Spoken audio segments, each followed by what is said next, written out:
Halo para pendengar, dimanapun kalian berada, balik lagi ke pembahasan Overlord dan kita masih berada dalam rangkaian pembahasan volume 14. Kali ini gue tertarik untuk ngebahas alasan kenapa Draconic Kingdom tiba-tiba saja berada di sisi Sorcerer Kingdom. Sekaligus juga gue akan ngebahas semua yang sudah diketahui mengenai negara ini. Gue lupa di konten mana, tapi dulu gue pernah ngebuat teori kalau Draconic Kingdom sengaja bersekutu dengan Sorcerer Kingdom untuk bisa mendapatkan perlindungan. Karena di volume 14, Ainz mulai meminjamkan undead-nya ke pihak yang lain untuk digunakan sebagai pasukan keamanan. Nah, di video ini gue pengen mengupdate teori itu. So, langsung aja, mari kita mulai. Nama Draconic Kingdom pertama kali diperkenalkan di volume 4, atau tepatnya ada di awal season 2, ketika Ainz dan Albedo ngebahas mengenai lokasi semua negara yang sudah diketahui sampai saat ini. Satu persatu nama kerajaan disebutkan hingga akhirnya Albedo ngomong kalau di dunia ini terdapat kerajaan naga.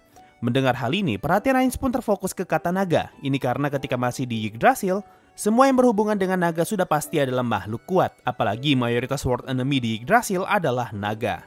Albedo kemudian menjelaskan lebih jauh tentang Draconic Kingdom, yaitu sebuah negara yang dibangun oleh seorang naga sangat kuat pada masa lalu dan seluruh anggota keluarganya mewarisi darah keturunan naga. Nah, sosok naga kuat yang Albedo maksud di volume 4 tadi akhirnya terungkap di volume 9, di mana Floodr ngomong kalau ratu dari Draconic Kingdom memiliki darah keturunan Brightness Dragonlord yang mengalir di dalam dirinya. Sesuai dengan perkataan Floodr, Draconic Kingdom dipimpin oleh seorang ratu bernama Draudilon Auriculus yang adalah seorang Dragonlord dengan julukan Blackscale Dragonlord.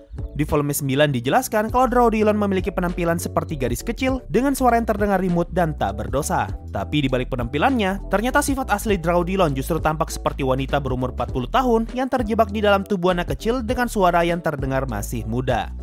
Meskipun Draudilon adalah seorang Dragonlord, tapi sepertinya dia tidak bisa berubah bentuk menjadi naga. Asumsi ini muncul berdasarkan informasi di volume 9, di mana Perdana Menterinya menyebutkan penampilan Draudilon sebagai form atau wujud. Tapi Draudilon tidak suka dengan sebutan itu dan ngomong kalau ini adalah bentuk aslinya. Jadi sepertinya Draudilon hanya mempunyai wujud manusia dan tidak memiliki bentuk naganya. Atau mungkin juga Draudilon malu dengan wujud naganya dan menganggap wujud manusianya sebagai bentuk aslinya. Nah, sebagai seorang keturunan True Dragonlord, telah dikonfirmasi kalau Draudilon mampu menggunakan sihir khusus para naga yaitu Wild Magic.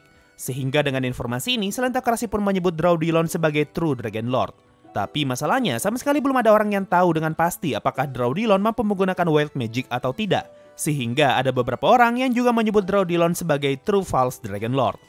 Kalau berdasarkan letak geografis, Draconic Kingdom berada di posisi paling kanan peta dan berdekatan dengan Baharut Empire, di mana kedua negara ini dipisahkan oleh daratan Kadze. Selain berdekatan dengan Baharut Empire, Draconic Kingdom juga berdekatan dengan sebuah negara Beastmen yang belum diketahui namanya. Pada tahun 2017, Mariyama ngebuat sebuah tweet yang menjelaskan kalau di dunia Overlord terdapat banyak negara Beastmen, sama seperti manusia yang juga mempunyai beberapa negara. Dia pun menambahkan kalau negara Beastmen yang berada di tengah benua berbeda dengan negara yang menyerang Draconic Kingdom. Bahkan Draconic Kingdom berada sangat jauh dari tengah benua. Nah, berdasarkan penjelasan Draudilon, alasan kenapa negara Beastmen menyerang adalah untuk menaklukkan negaranya demi bisa membangun kandang ternak. Ini karena negara Beastmen merupakan tempat demi-human berkaki dua yang adalah makhluk pemakan daging dengan wujud singa dan juga macan. Jadi sangat masuk akal kalau para Beastmen itu menganggap negaranya Draudilon sebagai sumber makanan. Akibat invasi terus-menerus dari para Beastmen ngebuat Draconic Kingdom sangat kewalahan karena harus terus berfokus menahan serangan mereka. Bahkan sudah sangat banyak keuangan negara yang dihabiskan hanya untuk mengurus para Beastmen itu. Modal utama yang bisa Draudilon gunakan untuk menahan serangan para Beastmen adalah dengan mengandalkan para petualang Adamantite yang ada di negaranya. Salah satu contohnya adalah petualang Adamantite dengan julukan Brilliant Flash dari kelompok Crystal Tear.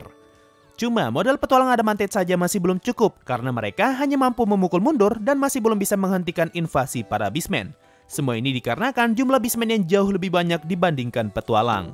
Oleh karena itu, Draconic Kingdom bukan hanya mengandalkan petualang, tapi mereka juga membentuk kerjasama secara rahasia dengan Selentokrasi, di mana pihak Draconic Kingdom akan memberikan sumbangan dengan jumlah yang cukup besar, dan sebagai gantinya, Selentokrasi akan mengirimkan salah satu pasukannya untuk membantu mengurus para Beastmen. Nah, biasanya pasukan yang diutus Selentokrasi adalah Sunlight Scripture, karena pasukan ini memang dibentuk khusus untuk mengurus perkara yang berhubungan dengan demi-human. Tapi sialnya, seluruh member Sunlight Scripture sekarang sudah mati setelah mereka bertemu dengan Ainz di awal season 1. Karena hal ini, Selentokrasi masih belum bisa mengirimkan pasukan untuk membantu Draconic Kingdom, sehingga Draudilon merasa kalau negaranya telah ditinggalkan oleh Teokrasi. Bahkan Draudilon kepikiran untuk meminta bantuan kepada Baharut Empire karena jika negaranya runtuh, maka negara berikutnya yang akan jadi sasaran adalah Baharut Empire. Tapi Draudilon masih belum menyerah dan sekali lagi dia mencoba menulis surat permohonan bantuan kepada Teokrasi. Lalu masuk ke volume 10, para kardinal ngebahas tentang bala bantuan yang akan mereka kirimkan ke Draconic Kingdom. Dan yang muncul di kepala mereka adalah mengirimkan Black Scripture. Tapi kita tidak tahu apakah mereka jadi mengirimkan Black Scripture atau tidak. Lalu masuk ke volume 14, akhirnya kita mendapatkan update terbaru mengenai kondisi Draconic Kingdom. Di volume ini, Sorcerer Kingdom mengirim surat pernyataan perang kepada Restize Kingdom dan terdapat 6 negara yang ikut menyertakan segel negara mereka sebagai tanda persetujuan. Keenam negara itu adalah Sorcerer Kingdom, Baharut Empire, Draconic Kingdom, Holy Kingdom, The Faceless One, dan juga Dwarf Kingdom. Mendengar nama Draconic Kingdom disebutkan, King Ramposa pun mencoba memastikan informasi itu. Akan tetapi, mereka masih belum bisa mendapatkan info terbaru mengenai kondisi Draconic Kingdom. Sehingga muncul asumsi kalau sepertinya Draconic Kingdom hanya ikut mendukung tindakan Sorcerer Kingdom dan tidak tertarik untuk ikut berperang. Nah, informasi ini adalah salah satu plot hole terbesar di volume 14, selain kemunculan Tira dan juga kematian Remedios. Kenapa coba Draconic Kingdom yang sudah tidak pernah muncul sejak volume 9, tiba-tiba saja sudah berada di sisi Sorcerer Kingdom? Kalau memang mereka bekerja sama, maka sejak kapan Draconic Kingdom bergabung dengan Sorcerer Kingdom? Nah, nanti gue akan coba berteori mengenai beberapa kemungkinan yang bisa saja terjadi. Lanjut di volume 14, di sini kita mendapatkan informasi tambahan mengenai negara ini, di mana kita diberitahu kalau kondisi Draconic Kingdom saat ini tidak begitu baik. Ini artinya Draconic Kingdom masih sibuk melawan para Beastmen. Dari informasi ini juga bisa diambil kesimpulan kalau sepertinya selain Teokrasi masih belum mengirimkan bantuan, dan hal ini ngebuat Draconic Kingdom masih berada dalam kondisi sulit. Oke, itu tadi semua yang sudah diketahui mengenai Draconic Kingdom. Sekarang saatnya, mari kita berteori mengenai alasan kenapa Draconic Kingdom ikut menyetujui pernyataan perang Sorcerer Kingdom. Menurut gua, ada dua kemungkinan yang cukup masuk akal, yaitu Draconic Kingdom mau main aman atau Draconic Kingdom ternyata sudah beraliansi dengan Sorcerer Kingdom. Mari kita bahas kemungkinan pertama dulu. Di volume 9, Draudilon ngomong kalau ada seorang penyihir konyol yang ngebuat deklarasi. Penyihir yang dimaksud sudah pasti adalah Ainz yang berniat mendirikan negaranya. Lalu Draudilon menambahkan kalau dia nggak peduli dengan negara lain dan yang terpenting saat ini adalah menyelamatkan negaranya sendiri. Nah, informasi ini sejalan dengan prediksi King Ramposa III di volume 14, di mana dia berasumsi kalau Draconic Kingdom hanya mendukung tindakan Sorcerer Kingdom tanpa niatan untuk ikut berperang. Ini bisa jadi pertanda kalau Draconic Kingdom hanya ingin main aman dan tidak mau terlibat masalah dengan Sorcerer Kingdom. Melihat kondisi negara itu yang sampai volume 14 masih sibuk dengan penyerangan Beastmen, maka sangat masuk akal kalau Draudilon memilih jalan tengah untuk tidak mengundang masalah dengan negara yang lebih kuat di bidang militer. Apalagi seperti yang kita tahu, sampai di volume 14 ini, Draconic Kingdom masih belum mendapatkan bantuan dari selain Teokrasi. Sehingga sangat wajar jika Draudilon memilih untuk tidak sejalan dengan selain Teokrasi yang saat ini memutuskan untuk tidak mendukung Sorcerer Kingdom. Karena apa gunanya mengikuti keputusan negara lain ketika negara itu sudah tidak peduli dengan negara kita sendiri. Makanya sekali lagi Draudilon memilih bermain aman dengan berpihak ke Sorcerer Kingdom.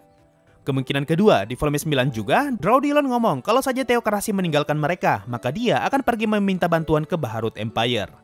Nah, seperti yang kita tahu, semenjak masuk volume 9 dan 10, Baharut Empire secara resmi telah menjadi negara bawahan Sorcerer Kingdom.